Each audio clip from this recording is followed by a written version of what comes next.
হার্টের রোগী উঠবো না আমি, হার্টের রোগী উঠবো না আমি। কি বলেছে শুনেছেন? তুমি হার্টের রোগী, তাই হেঁটে উপরে উঠতে পারবেন না। এমনি ভাবে আইনমন্ত্রী আনিসুল হকও বলেছিলেন। আমার প্রশ্ন হচ্ছে, এখন পুলিশ কেন তাদেরকে ঘাড়ের মধ্যে হাতটা ধরে ধাক্কাধাক্কি করে জোরপূর্বক এই সিঁড়ি বেয়ে উপরে উঠান না? কেন তাদের সাথে এত নমনীয় ব্যবহার করছেন? এই বিল্ডিংটা তো ওই ফ্যাসিস্ট সরকার শেখ হাসিনার আমলেই তৈরি করা হয়েছিল। তখন কি তাদের মনে ছিল না যে তারা না উঠুক, তারা জেলে না যাক? এটা হয়তো তারা কল্পনাও করেনি যে তারা জেলে যাবে।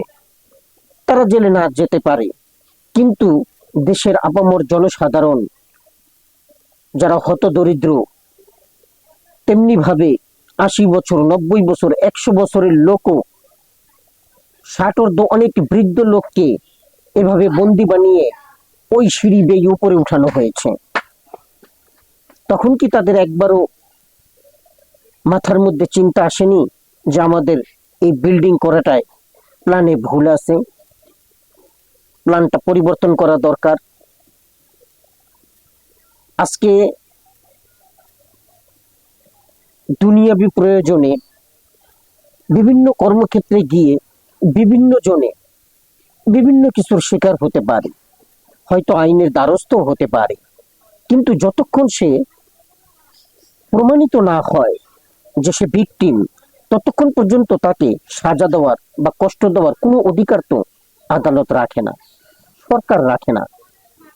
তাহলে সরকার যখন এই বিল্ডিংটা তৈরি করে, তখন তাদের প্ল্যানে এই মাথায় কি এই কাজটি করেনি যে এখানে তো 60 বৃদ্ধ, 70 বৃদ্ধ, বয়স্ক লোক, বয়োজ্যেষ্ঠ লোক এই আইনের দ্বারস্থ হবে, তারা উপরে যেতে হবে, তো তাদের জন্য একটা ব্যবস্থা করা প্রয়োজন। এগুলো ভাবেননি, আর ভাবেনি বলেই আজকে এই ফল ভোগ করতে হচ্ছে তাদেরকে। তাদেরকে ফল ভোগ করে বুঝতে হচ্ছে যে আসলেই বিল্ডিং এর প্ল্যানিং এ ভুল আছে। এটা শুধু তাদের জন্য শিক্ষার বিষয় নয়, বর্তমান সরকার, বর্তমান উপদেষ্টা যারা আছেন, এমনকি ভবিষ্যতে যারা সরকার প্রধান হবেন, তাদেরও শেখার অনেক কিছু আছে।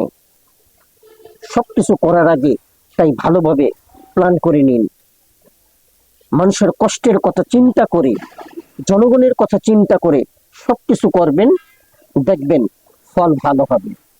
ধন্যবাদ। আসসালামু আলাইকুম।